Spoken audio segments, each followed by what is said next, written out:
పిడుగురాళ్ళ సిద్ధం. పల్నాడు జిల్లా సిద్ధం. ఈరోజు మళ్ళీ కోటప్పకొండ తిరునాళ్ళు నెల రోజుల్లోనే మళ్ళీ పట్టపగలే కనిపిస్తా ఉంది. ఈ జన సముద్రాన్ని ఇక్కడ చూస్తా ఉంటే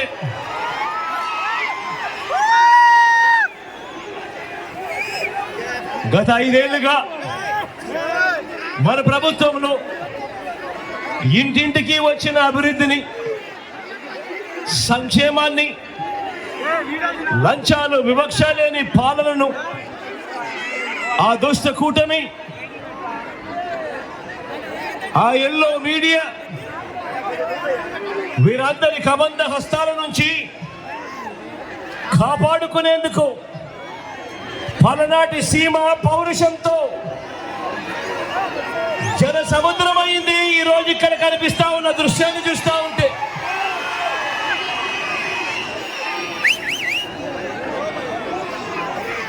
సిద్ధం సిద్ధం అంటూ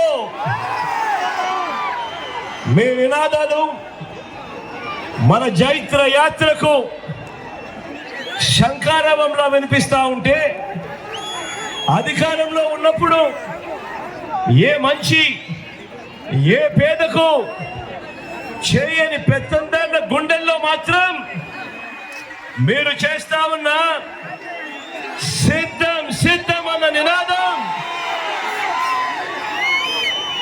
యుద్ధం యుద్ధం అనే ప్రతిధ్వనిస్తా ఉంది. వారి గుండెల్లో రైళ్లు పరిగెత్తిస్తూ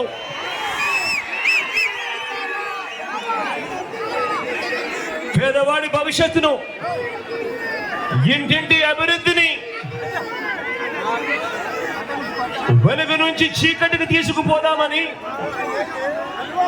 ఆ పొత్తుల మారి, ఆ జిత్తుల మారి మోసాల పార్టీలు చేస్తా ఉన్న కుట్రలు, కుతంత్రాలను, వారి మోసాలను, అబద్ధాలను ఎదుర్కొనేందుకు మీరంతా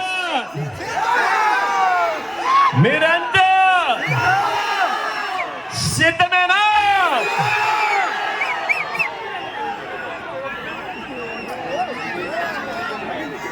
పేదవాడికి అండగా మనందరి ప్రభుత్వానికి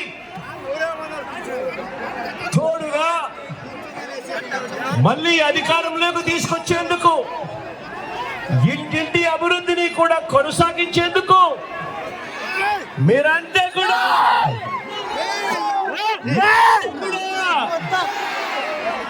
సిద్ధమేనా అని అడుగుతా ఉన్నారు.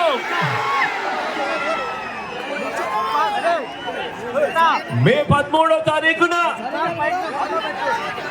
జరగబోయే ఎన్నికల కురుక్షేత్రంలో ఇవి కేవలం ఎమ్మెల్యేలను, కేవలం ఎంపీలను ఎన్నుకునే ఎన్నికలు మాత్రమే కావు.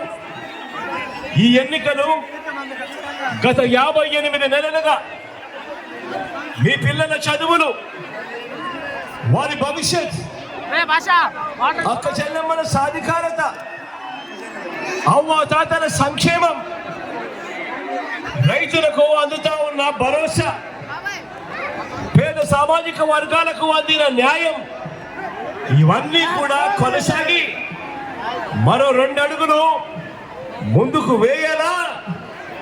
మీ ఓటు వల్ల లేక మోసపోయి అంధకారంలోకి వెళ్ళాలి అన్నది నిర్ణయించే ఎన్నికలు ఈ ఎన్నికలు. అందుకే నేను చెప్తా ఉన్నా, మళ్ళీ చెప్తా ఉన్నా, ఈ ఎన్నికలు కేవలం ఎమ్మెల్యేలను, ఎంపీలను ఎన్నుకునే ఎన్నిక మాత్రమే కాదు అని. ఈ ఎన్నికలతో మనం వేసే ఓటుతో మన తలరాతలు మారుతాయి అని ప్రతి ఒక్కరూ కూడా జ్ఞాపకం ఉంచుకోమని మరొక్కసారి చెప్తా ఉన్నాను. ఈ ఎన్నికలు ఇవి జగన్ కు, చంద్రబాబు నాయుడుకు మధ్య జరుగుతా ఉన్న ఎన్నికలు కావు. ఈ ఎన్నికలు ప్రజలకు, మరీ ముఖ్యంగా పేదలకు చంద్రబాబు గారి మోసాలకు మధ్య జరుగుతా ఉన్న